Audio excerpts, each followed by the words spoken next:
extremely concerned about the state of this country in so many aspects. And, we talk about national security with China, with the southern border, with big tech, with big pharma, all these different avenues, but nobody's talking about who's running our country.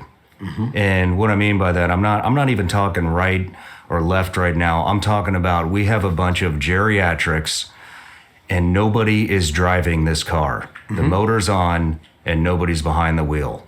We just saw Mitch McConnell totally space out or have a stroke or whatever happened. I mean, then we saw, a day or two later, we saw Feinstein. Didn't even read the notes. We've got Biden, who can't figure out how to put a sentence together. And I know there's more of these people. This is the biggest threat, in my opinion, to our national security. We have a bunch of people up there who, there's nobody upstairs. Nobody's driving that car. So, Shawn, this actually gets to a deeper issue. I think the tempting thing to say on the surface, and there's a lot of truth to it, is that we have a gerontocracy in the United States, what you call the nursing home. And I do think that there is a need, a requirement in this country for a new generation of leadership that can actually inspire, reach, and bring along young Americans, the next generation for whom we're creating a country. But that's just the surface. You want to dig deeper, this is not an accident. This is by design, because what really is happening in Washington, D.C. is that the people who we elect to run the government are not the ones who actually run the government. That's the dirty little secret in all of this, is that in some ways it was designed to be a bunch of hollowed out husks serving as puppets for a managerial class that's really in charge in this country. That's actually why it's not just the old guys, why they want John Fetterman in the seat that he's in. You need puppets who are pliable, who are moldable, who are adaptable to the demands of a permanent state, an administrative bureaucracy, a deep state that is absolutely the chief policymaker in this country. And the elected officials are really just people who enjoy being on cable television at night. They say, okay, give them that. The people in the deep state, they don't thrive on attention and ego. So we'll give the Nancy Pelosi's and the Joe Bidens and the Republican equivalents the ego hit, the dopamine hit from being able to be a famous person who stands in front of a camera, when in fact, the real laws of this country are not passed in Congress, that is designed to look like a beautiful building. I took my 3-year-old son there, 3-4 weeks ago, maybe 3-4 months ago, when I was there for a Sunday show. It feels like you're going to a museum, because that is not where the laws of this country are passed. They're passed in the drab administrative buildings that you would never dare go. It's designed to look and be boring for a reason. And I think once you see that, you understand why it is we are where we are. Because the question is, why on earth would we put these people in charge who couldn't pass a basic cognitive test if they were asked to perform a function or an activity of daily living? And the reason is that actually is just a symptom of the deeper problem, which is that the people we elect to run the government aren't even the ones who are actually running it. And that was by design. And that's what I'm going in to fix. But we have to be able to see that with clear eyes. It's not just I'm a young guy versus these older guys. It's that I'm an outsider running against a system that is designed to keep the democratically accountable people, let alone an outsider, out of their business. And that's what's going on. I see that, and I've been calling this out for a long time. A lot of people have been calling this out for a long time, especially when it comes to the deep state and the puppets and all this stuff. But, maybe you have a little more insight. I can't figure out who the deep state is. It is not. So this is the whole point. It is not one person. The model of there being one puppet master individually saying that I'm pulling the strings, it's the wrong mental model, right? In fact, in many cases, it's comprised. This is the harder part to see, because then it gets really confusing when you first think of it this way. There are many good people as individuals in their individual capacities as lives, as fathers, as neighbors, as coaches, who are part of that machine. It's the nature of the beast itself is not comprised of one human being with an intention. It is the machine, the Leviathan itself, that goes beyond a human individual. It is a creation that's a beast. Think about the FBI, right? So I've said I would shut down the FBI, and I can go into the details of how to do it. One of my motivations for being in this race certainly is I am the single presidential candidate in the last 30 years who has the deepest understanding of how to actually shut down the deep state, the administrative state, and we can talk about that. But the FBI is one of the institutions that I've said that I would just shut down. Most people who work at the FBI, I genuinely believe it, are individually good people. But they're part of a machine that is bigger than the sum of its parts, that has a culture unto itself. It is still the J. Edgar Hoover building of the FBI that people walk into every day and report to for work. It is an agency built in the shadow of a legacy that was fundamentally corrupt even at its inception, or at least through most of the 1930s and 40s when it got off the ground. And so that is really what we have to see, is this isn't a human that we're up against, any individual human. It's individual human beings, democratically elected representatives of the actual democratic will of the people, up against a machine, a monster that we've created that actually has to be shut down in order for us to actually have any chance of winning.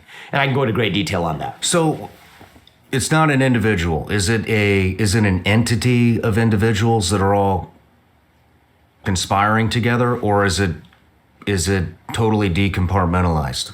It's totally decompartmentalized. I think that's actually what makes it so hard to capture.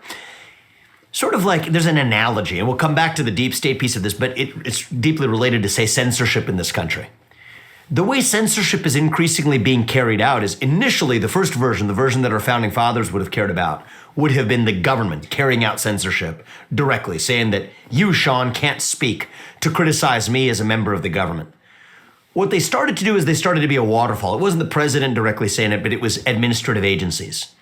So it's the bureaucrats saying that you're creating misinformation that endangers the public. So I, as the president, am not going to be an autocratic king, but it's just going to be the technocrats saying that, hey, here's some things you can't say.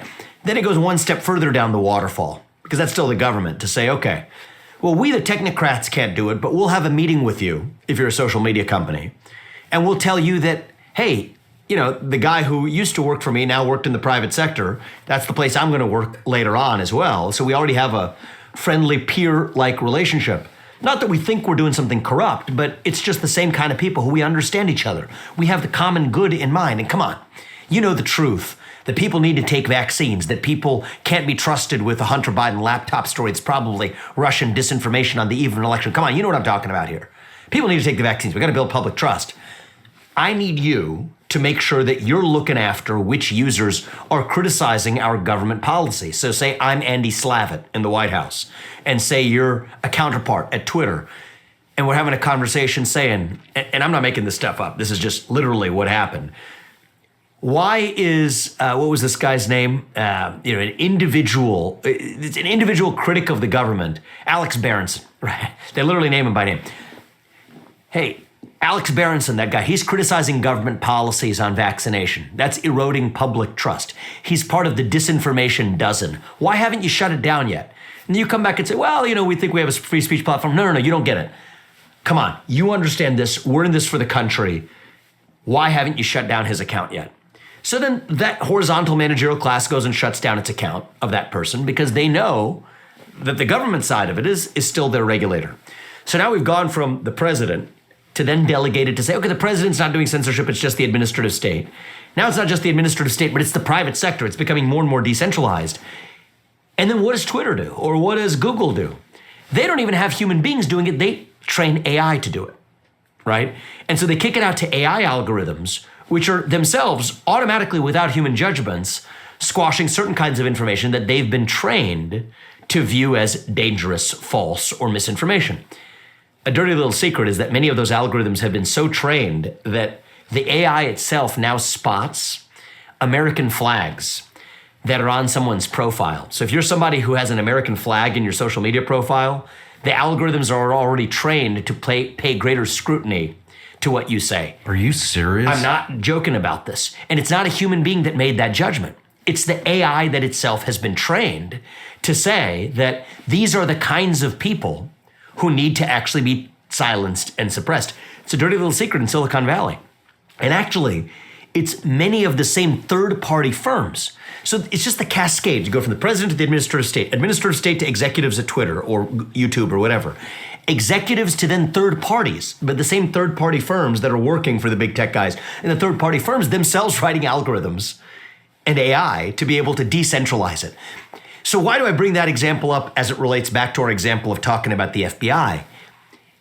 It's a machine that we're up against. If we think it's individual person-to-person combat, we found the bad guys, we walked into the globalist cabal, and here we got them with smoking cigars in the back room, deciding this is exactly how the rest of society lives at large. That's the wrong mental model. That's how it worked in the old world. That's true. Because what we have today going on in the United States of America is a modern 1775 moment. Right? That's where I think we are in the country. And in the old world, the way it worked is there were a group of people who got together in the back of palace halls and determined what was right for the rest of society at large. Because the old world vision, and it's absolutely a vision that's rearing its head again in this country today, is that we the people cannot be trusted to sort out our differences through free speech and open debate in a constitutional republic on how we fight climate change or racial injustice. Shawn, Vivek, we the people as individuals cannot be trusted. It has to be decided in the back of palace halls by the enlightened elite. And we fought a revolution to say hell no to that vision. That yes, we the people in this constitutional republic decide how we self-govern, thank you very much. Well, now that old monster is rearing its head again, except this time they say, well, it's maybe in the back of palace halls like a 3-letter government building in Washington, D.C. But you show up there and it isn't quite there. There's no smoking gun. There's no smoking cigars. So then you say maybe it's the corner office of BlackRock and their C-suite on Park Avenue. Well, it's not quite there either. It's woven into a machine of a horizontal managerial class comprised of people in 3-letter agencies in government, comprised of the people who professionally sit on corporate boards, the associate deans of God knows what at universities, the ambassadors to some second-tier nation in Europe that was a donor to a political party.